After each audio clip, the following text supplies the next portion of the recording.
Denis Bolliquier, bonjour. Vous êtes le maire du 2e arrondissement et je vous ai invité ce matin parce que vous êtes l'un des premiers à nous publier, à nous sortir votre bilan de mi-mandat. Vous avez sorti un beau document, 12 pages en quadrichromie, où vous expliquez tout ce que vous avez fait, ou tout du moins tout ce qui a été fait dans l'arrondissement, de la Confluence jusqu'à Saint-Nizier, pour résumer un petit peu.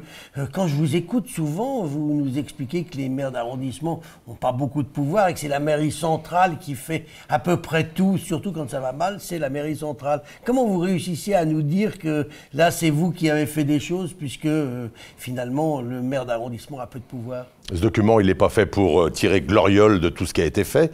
Il est fait pour respecter un engagement de campagne. On avait dit que au moment de la campagne électorale, que l'on publierait des comptes, que l'on rendrait des comptes. Et aujourd'hui, on rend des comptes. Et effectivement, c'est tout ce que les collectivités ont fait pour le territoire, qu'elles soient régionales, métropolitaines, municipales ou locales. Il n'empêche que ce sont bien mon équipe que les électeurs du 2e arrondissement ont élu, et c'est nous qui sommes responsables, et c'est nous qui sommes comptables. Là-dessus, il y a bien sûr des choses qui ont été financées par la métropole, par la région, par le département. Non, plus par le département. Mais voilà, les choses se font ainsi. C'est moi qui préside aux destinées du 2e arrondissement, et donc je vois comment évolue le territoire dont je suis responsable. Alors on a tous vu que le territoire évoluait beaucoup dans cet arrondissement, notamment l'opération Hôtel-Dieu, vous en parlez. Deux choses sur l'Hôtel-Dieu. D'abord, je me souviens, mais ça vous le rappelez pas, vous étiez opposé au projet qu'a mené la mairie centrale. J'étais le seul même à voter contre.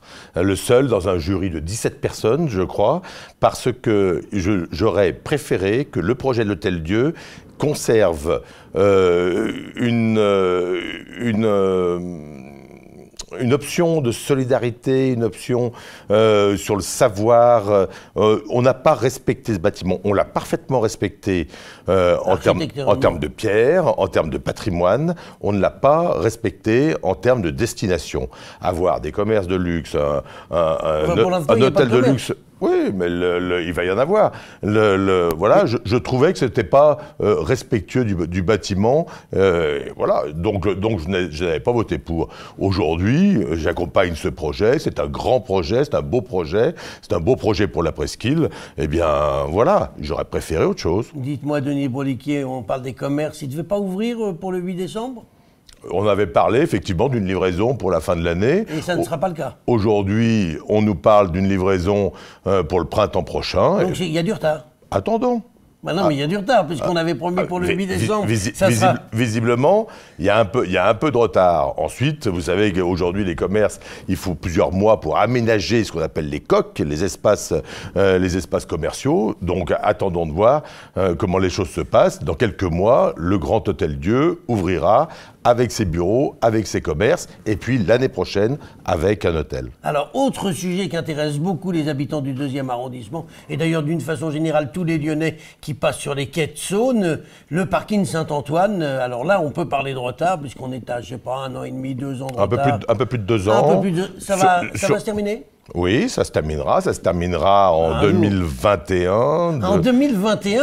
Après les élections, et j'ai cru comprendre que la mairie de Lyon avait très envie que ça se termine avant, mais ça ne se terminera pas avant, puisque le projet est là aussi extrêmement important. Il y a eu des aléas de chantier. Il y a encore une année, à peine 10 mois, très difficile à passer pour les riverains, pour les commerçants. Et puis ensuite, ça ira mieux, parce que la place d'Albon sera à nouveau disponible, parce qu'on va réaménager du parvis de Saint-Nizier jusqu'à la place d'Albon et sur les quais. Et puis ensuite, dans le deuxième temps, il y aura la destruction de l'ancien parking, celui qui est dans la courbe de la Saône.